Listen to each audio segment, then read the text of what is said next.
Good morning. Xavier said yesterday afternoon went well. Yeah, and how about you, Ayaka? What were you up to yesterday? After we split up, Ayato went to see Udex Nervillette at the Palais Mermonia. I was originally thinking of going with him, but he said he could manage it himself. He told me to go see the sights around Fontaine and to enjoy the local culture. So I rode the aqua bus with Yoimiya and visited the opera house on Aranias Island. Yeah, you wouldn't believe what we saw there!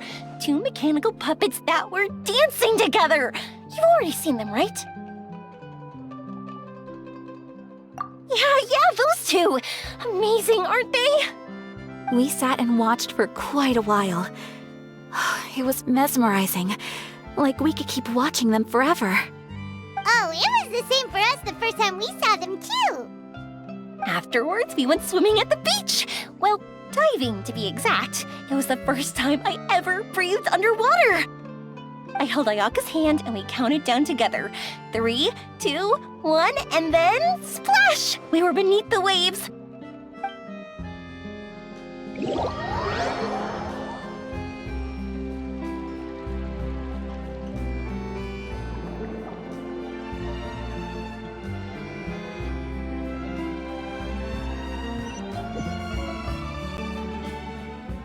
At first, I didn't dare to open my mouth. But once I couldn't hold my breath any longer, I decided to take a big breath in. Turns out the water wasn't as salty as I imagined. It didn't really taste like anything at all. Before I knew it, I was breathing like normal down there. It was an amazing feeling. Ayaka said I was too nervous and needed to loosen my grip. She got used to everything way faster than I did. I knew that the Traveler could do it, so I had no doubt we could do it too. That helped me feel at ease as soon as we dove in.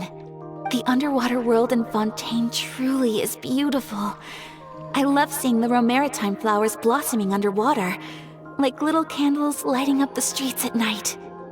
Yeah, and there were so many creatures that we've never seen in Inazuma. Like those fish that shimmer like a sword blade. Whoosh!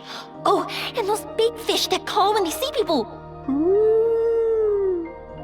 Oh, you mean Hunter's Rays and Blubber Beasts! I just love the name Blubber Beast. Just wait till Pops and the others hear about this. They probably won't believe a word I say.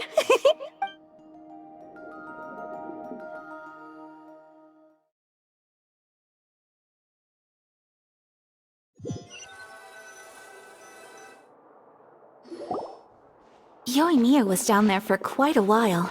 It was dark before we finally rode the aqua bus back to the city.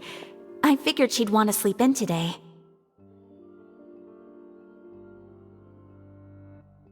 Yeah, even I was worried that I wouldn't be able to get up. I still felt like I was drifting in the waves when I went to sleep last night. But as soon as I woke up today, I remembered that we'd all be shooting a film together, and I was ready to go. Speaking of the film, where's everybody else? My brother and Xavier were speaking to the restaurant owner about using the place as a filming location. They should be here soon. As for the others, We're here.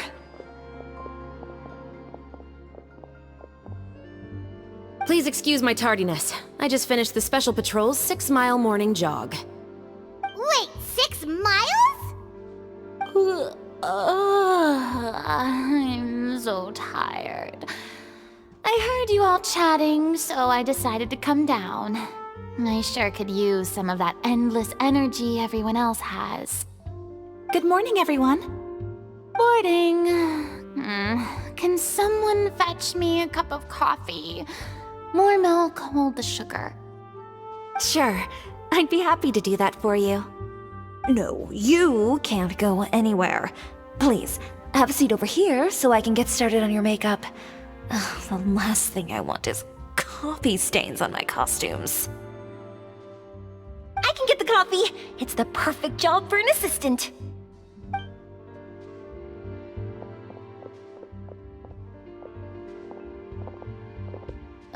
So much energy. Seriously, what's her secret? Oh, Yoimiya's always like that. But you sure look exhausted, Farina. It's because you're not used to waking up so early, huh? Of course not. I spent the whole night reading the novel from cover to cover, marking sections that either need to be omitted or adapted. Wow, Paimon didn't expect you to be so thorough.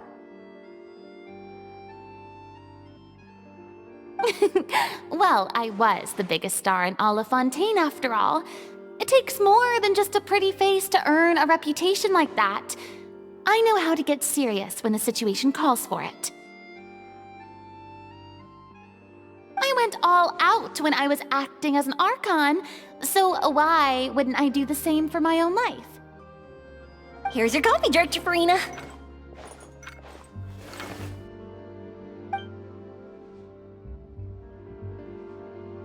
Oh, thank you.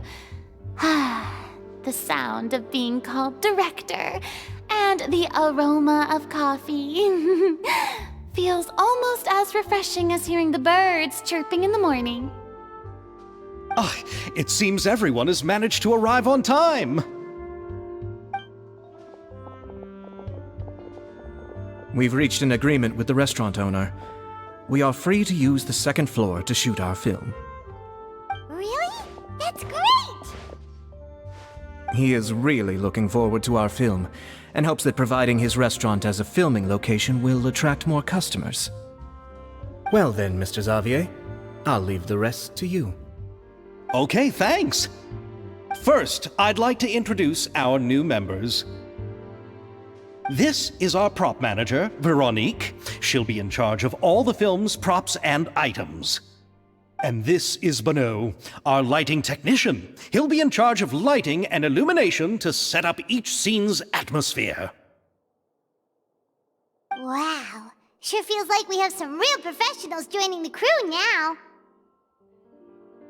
First of all, please allow me to first express my sincerest gratitude to everyone in the crew. When my investor informed me yesterday that he wouldn't be able to provide the funds, I really thought that this was the nail in the coffin for this film. I had no idea that I'd find so many people willing to help me on such short notice. Thank you. Thank you all from the bottom of my heart. No need to be so cordial, Mr. Xavier. We're all honored to be a part of this. Your works made a profound impression on me when I saw them back in Inazuma. I am sure that someday, this film will be remembered as a prime example of cultural exchange between Fontaine and Inazuma. Yes, the story is the reason I agreed to join. I can't bear to even imagine what this film would look like without the very best director. Anyway, I would like to make a promise to everyone that as the producer of this film, I'll do whatever I can to ensure that everything goes as smoothly as possible. This is not just my film. It also embodies the thoughts and feelings of every person here, as well as the endless effort we are about to pour into it. So, without further ado, the Two Musketeers will officially begin filming now! You may take it from here, Director Farina. All right, listen up, everyone.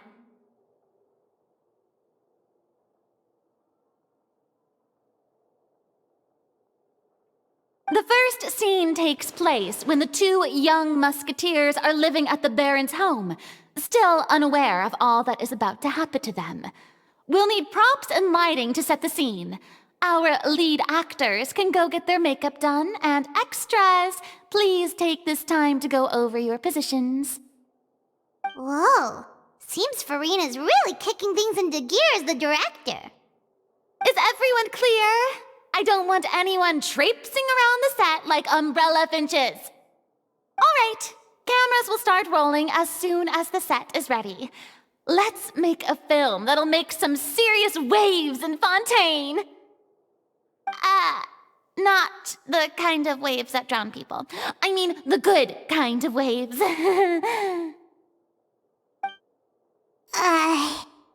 like she's still a bit traumatized by that. Anyway, let's go see if if there's anything we can do to help.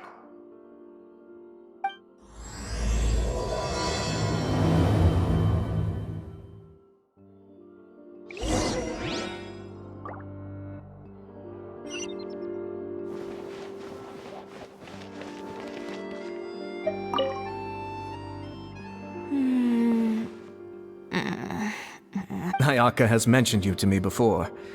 She said that you two were great friends when you were kids. No talking. I'm thinking about how to do your eyeshadow. Ah, yes. To help me really look the part. To achieve a more young and naive look for this scene. Are you saying the wrinkles around my eyes are too deep? You just have too much of a calculating look in your eyes. You sure don't mince your words. It seems you really haven't changed much. Quiet.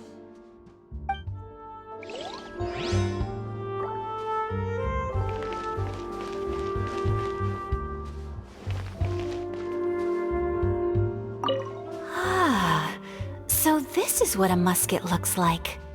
Not exactly.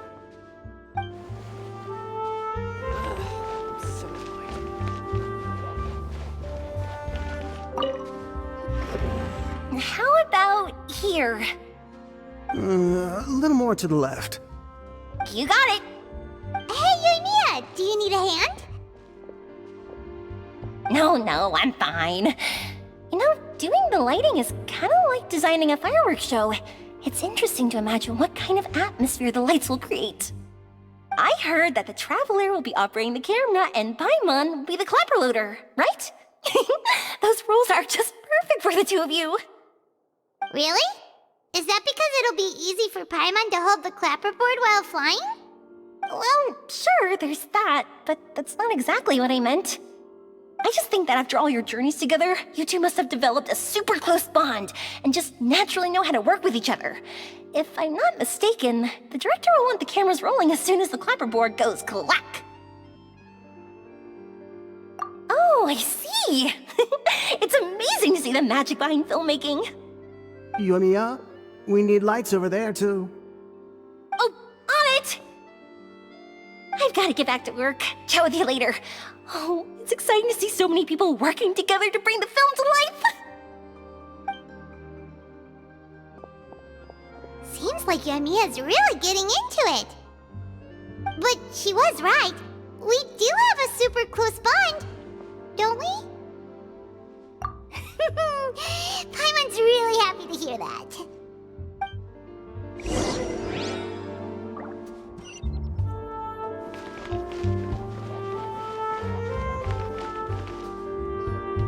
So, this is a real musket? No, it's just a prop weapon. Not bad. Have you seen a real musket before? Only in books and newspapers. I made this one based on the relative shape and proportions I saw in reference images. When we're filming, some special gunpowder will be applied around the muzzle, which will help create the flash and smoke effects of a real gun being fired. Which means it'll be up to the actors to portray the recoil. That's right. The sound effects for gunshots will also be added in post-production. Thank you, Veronique. I think I know where to start now. However, the musket's gears and firing pin could still use some work. Adding some wear on the metallic components will make them appear more realistic. Also, be sure to rub the muskets with some oil each time before we start shooting. That'll give the impression that the firearms have been well maintenanced. Good point. You seem to know a lot, Miss Chevres. I assume you use these types of firearms on a regular basis? Yes, I perform routine maintenance on my weapons every day. Just like we as people need to eat and sleep, muskets need to be cleaned and maintained. I also perform similar care for my sword every day, and familiarize myself with its shape and weight, to the point where it feels like a natural extension of my body. Yes, this way, our weapons will never betray us in the heat of battle. Yes, well said. It seems we have the same philosophy on this topic. Oh, sounds like they found a common interest to talk about. Though these props differ from the muskets I use, I can still give you some pointers. Good. I look forward to your instruction. First and foremost, never point the weapon at anyone, regardless of whether it's a real or prop weapon or whether you're holding it or it's on the table. This holds for any time when you're not actively engaging an enemy. Okay, understood.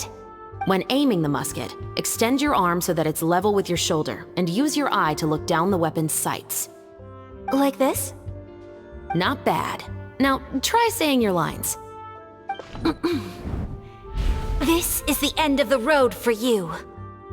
Good. Now turn your body a little. That way, you'll give your enemy less of a target to work with. And relax your shoulders. Here, allow me to demonstrate. This is the end of the road for you. Huh. Excuse me, Miss Chiori. Director Farina, there's something I wish to discuss with you. Oh? What is it? Like this? Yes, much better. What do you think? I do see your point. But are you sure you wish to do this? I believe it would be most fitting. Well, if you insist. All right, I understand.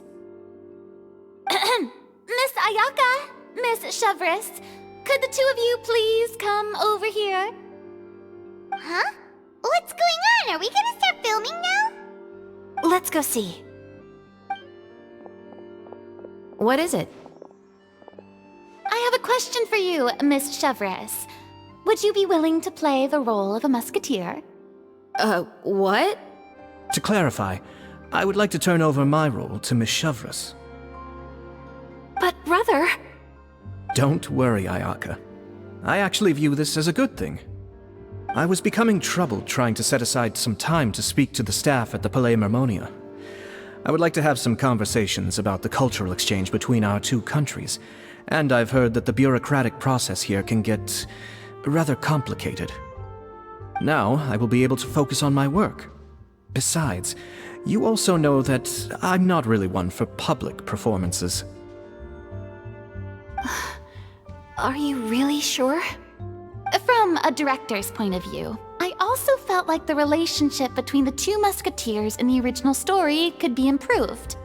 The older brother in the story plays the lead role with his overbearing character, but this causes his character to overshadow that of his sister, and the theme of the two supporting and relying on each other isn't conveyed very well. But if we were to change the siblings to two sisters of a similar age, then that aspect of the story might come through more clearly. Also, I've seen you instructing Ayaka. That cold and dignified personality is exactly what we need for the older musketeer. Of course, even with all these insights, the decision should still be made by Miss Chevres. Chevres mentioned that she really likes the story, right? Paimon bets that she'll take the role. All right, I'll take the role. Good. It's decided then. I'll get started on making edits to the script. We'll also need to make some immediate adjustments to the lighting, props, and costumes. I have a feeling that our adaptation will be even better than the original story. You're doing a great favor for me, Miss Chevres. You have my gratitude. Don't mention it. I like this character, so if anything, I should be the one thanking you. Well, since my brother is the one who brought up the idea, I suppose there's no need to worry. Let's go, Miss Chevres. I look forward to working with you. Please, just call me Chevres.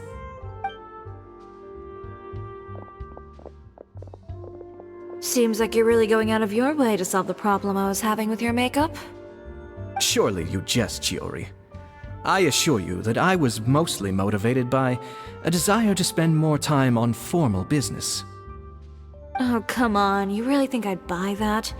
According to what I've heard from Ayaka, her brother is someone who can juggle 10 different matters at the same time. I'm sure you have other reasons for backing out. Perhaps.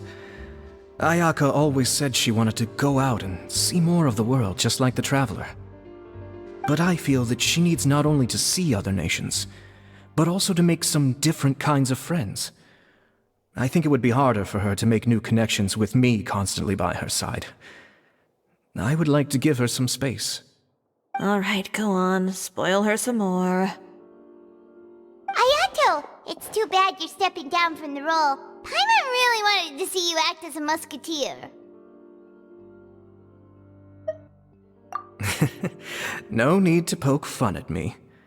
I'd wager that you also felt that I wasn't the best candidate for the role. It's a little hard for Paimon to imagine you saying those lines. Yes, I've made an appointment to meet some people from the Palais Mermonia. Now, I will have some more time to prepare. Traveler, get the camera ready. Paimon, get the clapperboard. Actors, to your positions. We're about to start shooting the first scene. Go on now. And please take good care of Ayaka. Yep, don't worry. Thank you. I look forward to seeing the film when it's finished.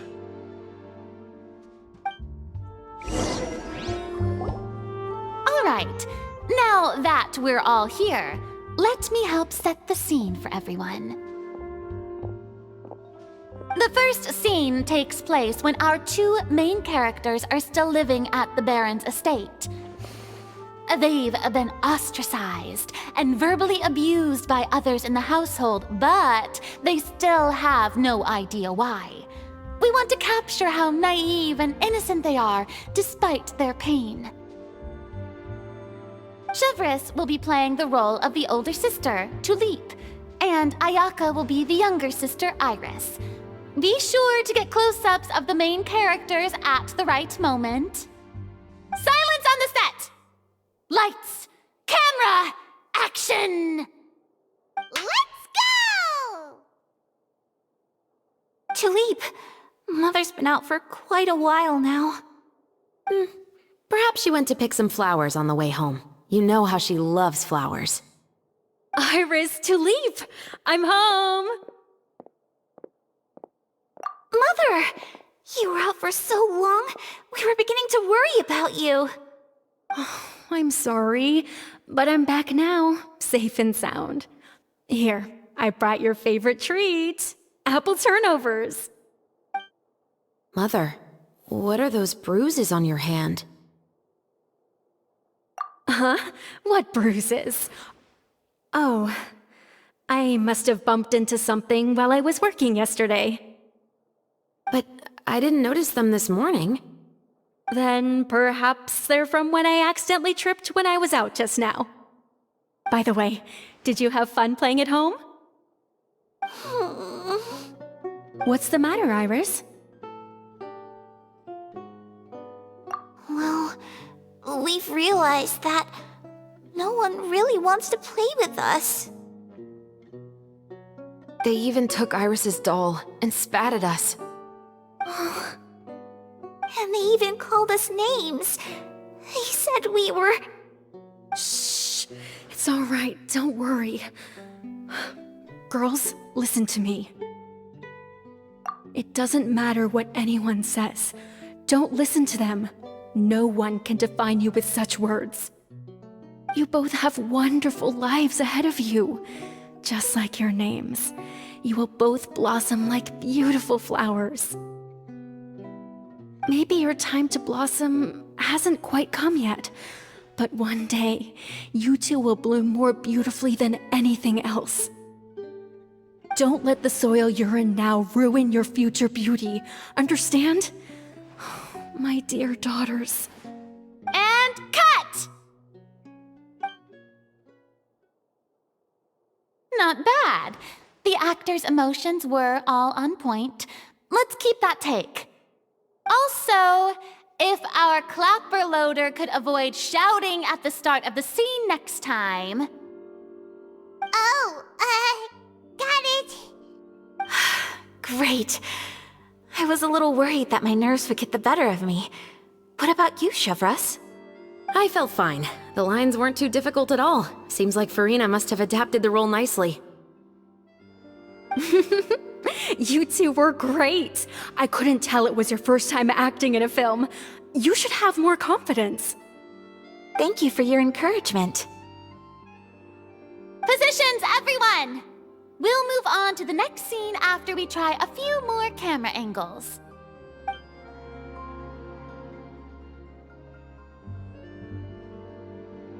This scene is when our two characters return home, only to discover their mother has been murdered. Ready? Lights! Camera! Action! Mother, we're back! Mother?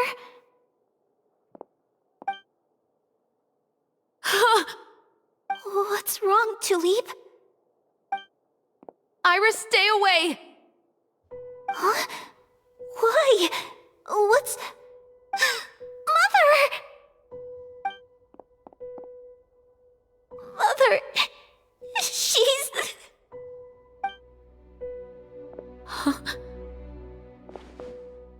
There's poison in this cup. Huh? I could have sworn I've seen this kind of cup before. Those aristocrats.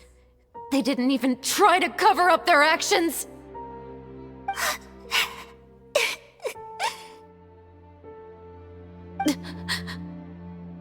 Iris, we need to leave this place. Leave? But now that Mother is gone, where can we even go? Anywhere. All I know is that we can't stay in this house. But are we just going to let them get away with this? We'll have our revenge, I promise you. Just not right now.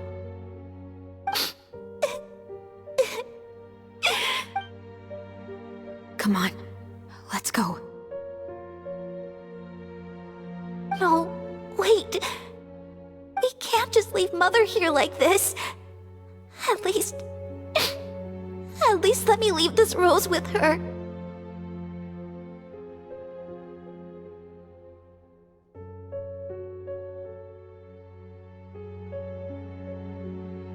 That's why we went out in the first place. To buy her this flower. All right. Goodbye, Mother. We'll avenge you. Someday. And cut! Beautiful! Great performance!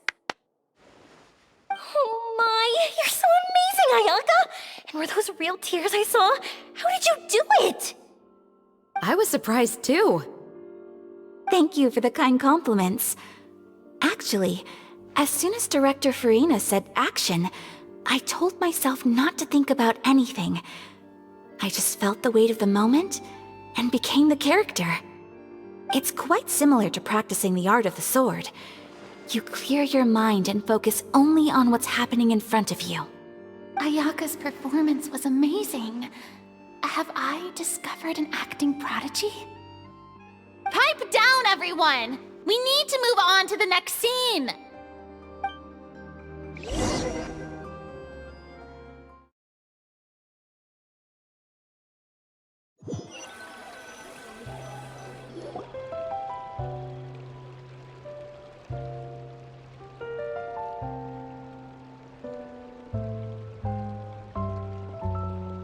Huh? Are we done already? But Paimon wants to keep playing with the clapperboard. How do you feel, Traveler? Is your arm sore from holding the camera all day? Good work, you two. You too, Shivers. You were quite the actress today. I've read this novel many times before. I have a good grasp of my character's mindset. Anyway, do you remember my request from yesterday? Oh, right! We were having so much fun that Paimon nearly forgot! You have a case where the murders seem really similar to the cases in the novel, right? So, how are they similar exactly? In the story, the main characters grow up to become two musketeers, always using their guns to carry out their revenge. And on each of the victims, they place a rainbow rose as a signal that they've returned. Yes, that's correct. We found rainbow roses just like in the novel. Seems like you're connecting the dots now. Oh, that does sound pretty concerning. Especially after seeing the script today. Oh, now Paimon can't stop wondering what kind of ulterior motive the murderer might have. What do you think, Traveler? You're smart. Paimon wants to hear your thoughts. Good. On behalf of Fontaine's Special Security and Surveillance Patrol, thank you for your dedication to justice. There's no time to lose. We should start investigating right away. Follow me. Huh? Right now? But we just got done filming all day. Paimon's so tired. The most valuable intel always comes after nightfall. They are like small, remote islands in the middle of the sea. If you don't stay vigilant, you will pass right by them in the fog. That's how one of my favorite books always puts it, at least. So, where are we going right now? Let's start by checking out some workshops that sell mechanical components. If the culprit is making their own weapons, it's very likely that they'll visit those sort of places.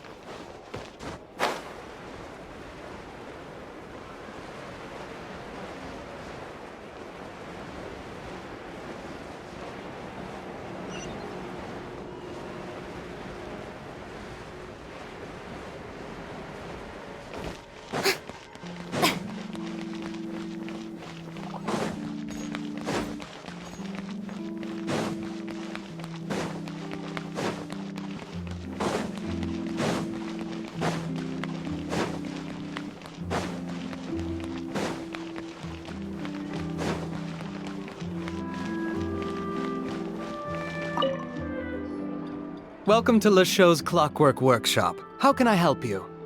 Hello. I'd like to know if anyone has purchased some special components lately. Special components? Sorry, could you be more specific? I mean the kind of components that aren't typically used for clockwork toys, but for firearms. Huh? For firearms? No, we don't sell those sort of things here. Don't misunderstand. I'm not here to cause any trouble. We are merely investigating a case, and we're hoping that you could cooperate. Well, to be completely honest, I'm not even sure what kind of components that would entail. Has anyone ever purchased components here as an individual rather than on behalf of an organization? We have a lot of customers who buy toys, but those who buy components are all regular customers who buy in bulk on behalf of their organization. Is that so? I understand. Thank you for your cooperation. You're welcome. It's the least I can do.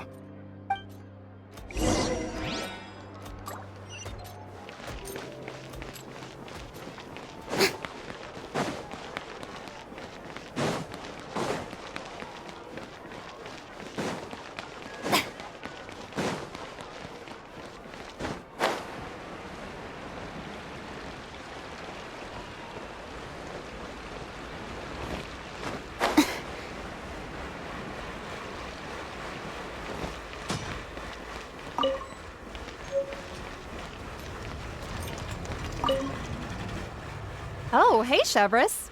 Run out of oil for your musket again? Hello, Estelle. I want to know if anyone has come to your shop recently to order some firearm components. Oh, is this another case? Let me think. I don't think so. Some people have requested that I make some prop guns for the Fontanalia Film Festival, but I refused all of those requests. Oh? Why's that? Because there's no profit! I only make things here that can do some real heavy lifting. I don't have the energy to make some new molds just for the festival.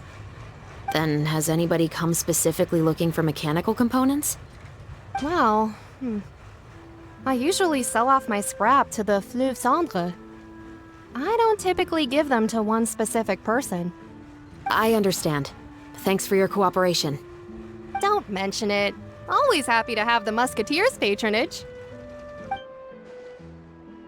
Seems like we haven't found any leads to go off yet. Yeah, unfortunately. All right, let's head to Fleuve Cendre next. Huh? Are you sure? People might not be so thrilled to see the captain of the Special Patrol there. You think so, huh? Then I guess you don't know. Huh? No what? That I grew up in Fleuve Cendres.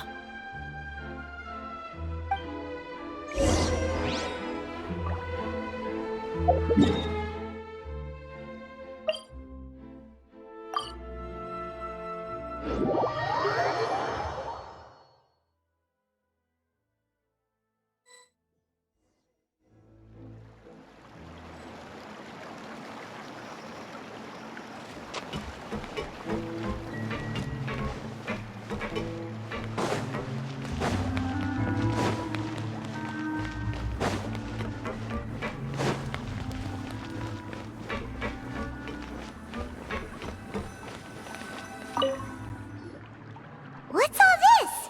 Some broken planks and barrels, as well as some liquor bottles? Yes, but have a closer look, Paimon.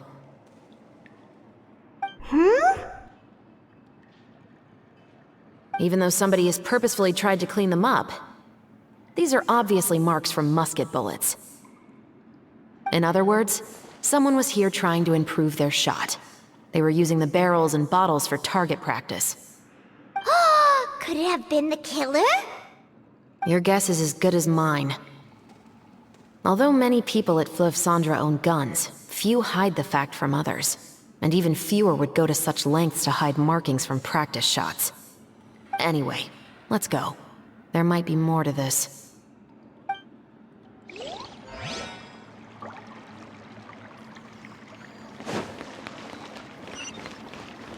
Shower me with praise!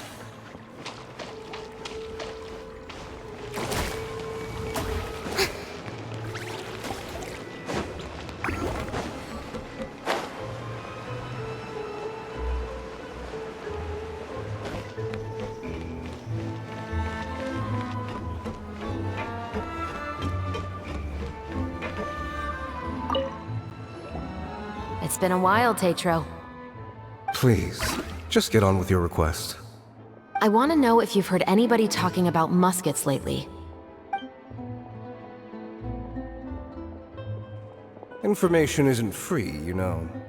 I've heard that bandits have been extremely active in the countryside recently, and they've been affecting the delivery of goods to Poisson. I can allocate some more manpower to help out with that problem. What do you say? You're still as helpful as ever. One of our men got drunk at dinner about a month ago and lost his gun. 3 days later, it turned up in the corner here. What's weird about that? He just forgot where he put it, right? This is Fleuve Cendres, my friend. Anything of value left in the tavern won't ever make it to the next day. But that gun turned out to be an exception. It didn't get any new wear and tear on it, and didn't even appear to have been fired. We were quite mystified as to what could have happened. I suspect it came back because the weapon was already known to the guards. You mean, a criminal was afraid the Marechaussee Phantom would use the shot marks to track them down? Maybe. But if that's the case, the culprit really took great care to avoid getting caught. I didn't say anything about a criminal. In Fleuve Cendres, knowing who was killed is as easy as knowing what clothes you're wearing today. It's the guy living in the east side, isn't it? I've never liked him. Every time he's here, he just orders a drink and sits there with a nasty look in his eyes. So, who was the one who lost the gun in the first place? Don't bother. Even if you ask, he wouldn't admit to owning a gun to some strangers. Not to mention the captain of the Special Security and Surveillance Patrol. He's right. I know you grew up here, Chevres. Even though you're on good terms with the Spina, you've still been gone too long. Not many people know you here now, and a lot of people don't like the Special Patrol. I know. So take my advice and don't show your face too much around here. It's for your own safety. I'll come and go as I please, and I'm afraid I'll be appearing more often due to my work. All right. Don't say I didn't warn you.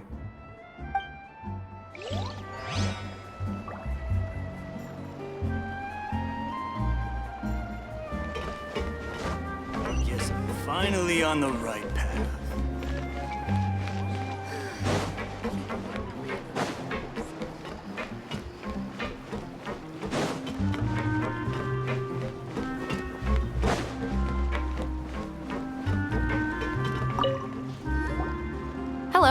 I'd like to ask some questions. I don't know anything. Don't worry, I'm not here to arrest anybody. You say that now. It's the truth. Here, take this as my guarantee. Wait, did Paimon just see what she thinks she saw? Is the captain of the Special Patrol bribing a citizen? Seems you're different from the other guards. What do you want to know? Have you heard anything related to Muskets and Fleuve Cendre lately? Anything at all? Muskets, huh? All I know is that about 2 weeks ago, we started hearing some loud noises at night. So loud that it's been waking me up. Were they gunshots? Possibly. It's hard to tell around here. Someone's house collapsing, a pipe exploding somewhere, it's all the same. But the noises I'm talking about definitely happened after I fell asleep. Do you know where the noises were coming from? I don't remember clearly. Is it that you don't remember, or that you need to think about it some more? You tell me. Then please, think about it some more. She's giving her even more Mora! The noises came from the end of the Southern Waterway.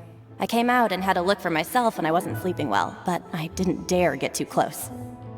That's all I know. All right, I'll take your word for it. Thanks for the pâte de fruits.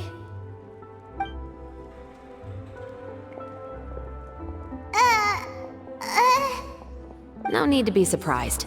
I grew up here, remember? I know how to get people around here to talk. My apologies, I'm all out of sweets. Though I do have some other tempting snacks in my custody. Fries, fried chicken, and even onion rings. But taking care of junk food is my responsibility. You're better off sticking to your normal, nutritious diet. Now then, let's keep going. Seems like that's all we'll be able to uncover for today. Paimon feels like we managed to learn a lot more here than up on the surface. Yes. Assuming that everything we found is indeed connected to our suspect, then their timeline was probably something like this. A month ago, our suspect found a gun and took it home to disassemble it. Once he'd figured out its mechanics, he brought it back. In the following weeks, he used some parts to create his own makeshift musket, and took it to the Fleuve Cendre for target practice. Then, a few days ago, he found his target and carried out the murder. Once the deed was done, he left a rainbow rose on the body, just like the scene in the novel. That all makes sense to Paimon, but we're still no closer to figuring out the killer's identity! The deceased was a resident of Fleuve Cendre. It's said that he was a poor, solitary man. Yeah, that's also something I'm trying to figure out. If we are indeed following the novel, and there's a story behind the murder, then this murder should be an act of vengeance. But according to our investigation, the deceased didn't have any enemies. He was no saint, but no one's heard of a rival who hated him enough to shoot him dead, much less care to leave a rose on his body. What message is the killer trying to convey, and to whom exactly? We've thoroughly investigated that possibility. He claims to have spent the whole day at the Opera House on the day of the murder, and the staff there have confirmed his account. Okay, so he has an alibi. Not only that, he lacks a credible motive as well. He has a family of his own, and both of his parents are still alive. I've looked into his records. He was adopted at the age of 6, and all the proper procedures were followed. There are also records of him at an orphanage before then. In the story, the mother of the 2 musketeers was murdered after the children turned 10. Of course, he could have changed the children's ages, but I don't want to assume anything without evidence. More importantly, I've also had a chat with him in person. He didn't seem like the kind of person who would pull the trigger to kill a man.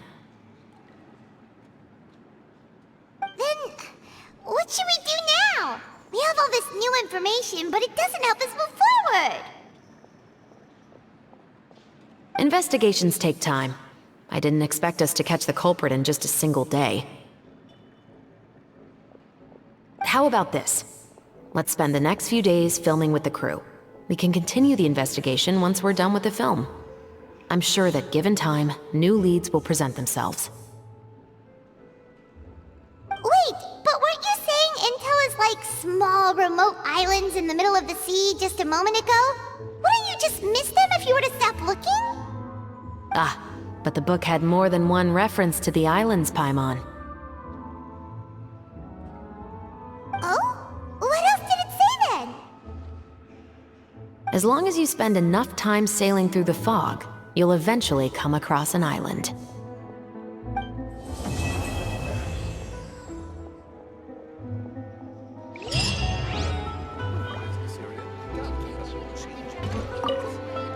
What? Never thought that the captain of the security and surveillance patrol could come from the Fleuve Cendra?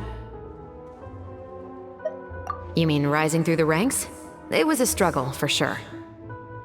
But as long as you can distinguish yourself through your accomplishments and skills, you'll eventually be recognized for your worth.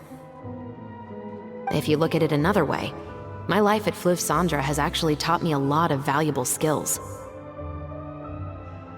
Skills like how to barter with criminals or how to think in their shoes. Of course, I'd appreciate it if you could keep this a secret between us.